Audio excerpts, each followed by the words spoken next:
strategy that we have been able to use successfully is partnering with government to achieve the objectives of CVA in Swaziland. What isn't doable for us is the going alone. We've realized that we cannot go alone as an organization. We need really the government partnership for even our programs to be sustainable. We work with the SAMCOM so they can monitor the municipal councils and work together with municipal assemblies using social accountability tools such as social audits, public hearings. These are the tools that are really working for us. Running a program where we on civic engagement, community engagement, where we are supporting community-based organizations to engage with to provide capacity to communities to be able to put to task the solution holders. 52 years after independence, we still have 54% poverty in Zambia, a country which is well endowed in natural resources, minerals and other natural resources, and yet we do not see corresponding links between that and development, poverty reduction, and so forth.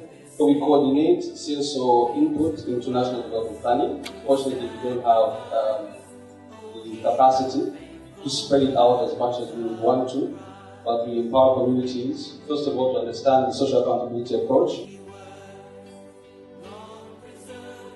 So social accountability, I think it completes the continuum of democratic processes because it reminds those who elect people into office on the basis on which they chose them, and it equips them to go back and say, are you delivering according to what you promised?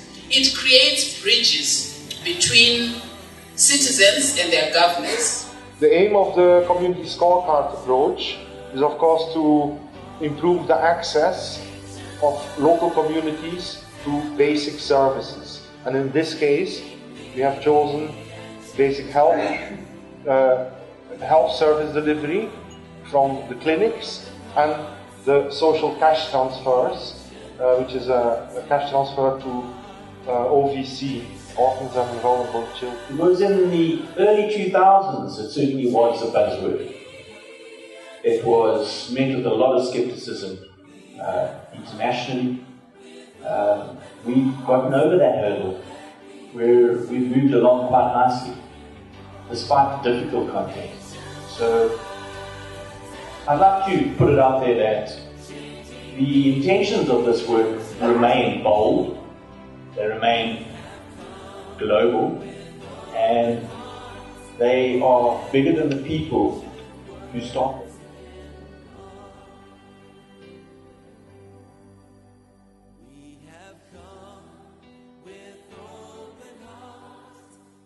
The challenge that we face in Tanzania is that politicians don't necessarily understand the role of civil society organization. For us as East Africa, we've seen social accountability work. And as World Vision, our approach to social accountability is what we call citizen voice and action. We saw it start from just one program like he talked about, up to the current 312 programs where World Vision works with this CVA. That what we are experiencing in Kenya, especially in the last 3 to 4 years, is state-led corruption and state-led impunity. That the state is directly at the center of furthering impunity and undermining anti-corruption work.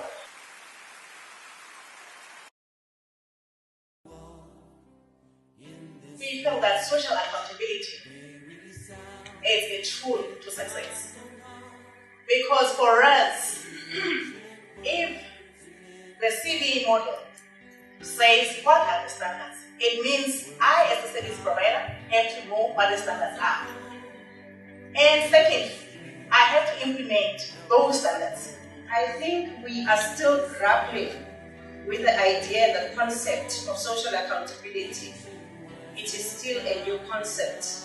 And as government, we still need to be educated, that is more on social accountability, but it does not necessarily mean we have not started working towards achieving and making sure that we deliver, that is to the communities, we deliver, that is services. World Vision did not start their own structures. They followed the structures up to the zone, to the school level. It's the situation where we were pushing those policies down. And we continued for a long time pushing. You make a policy and you want people to do it. Now after CVA and after explaining the avenues that are there, the parameters they can use, how they can advocate, how they can lobby. Now we have a problem. The problem that we are now working extra hours because now there is a pool. The citizens now are pulling. You want to go to, you come here, there is a problem here. We're doing scorecard as a Minister of Health. So with the scorecard, we're working with the communities. In the Lubombo region, we had 2 Inkudlas. That is Lana Inkudla and Lubulin Inkudla. So with the scorecard, we sit together with the community. We identify the challenges that they see, or maybe the challenges that they have as a community. And also as a Minister of Health, you sit around the table and say, these are the challenges.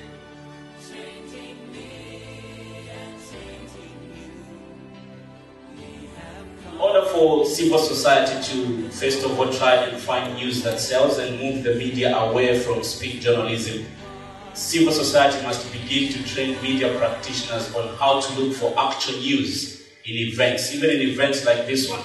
When a school is built and it's being launched, the media in Zambia specifically needs to be trained on how to interrogate the actual stories and not the speeches that the ministers 4 or 5 times out of 10 they don't write themselves. In a case where society, civic action and journalism can meet together to sort of be able to engage and hold government to account for services, but also interact with government to inform them on what the issues are in relation to service delivery.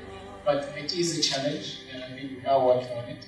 But over and above everything, I think what our approach is now engage more in civil society, get their voice, get their views heard in the paper so that we get better interaction with the public and get a better response so that they feel the need to buy more, get more, and get more engaged with our newspapers. We have been criticized for, and quite correctly, is not being able to cover all the regions on a daily basis. So what we've done now, most recently, is we're in a process of restructuring the newsroom and also coming back to technologies to really rely more on what technologies can provide so that we changed the old business model that said most of the time we need to get someone to be at the locality maybe so that they can cover everything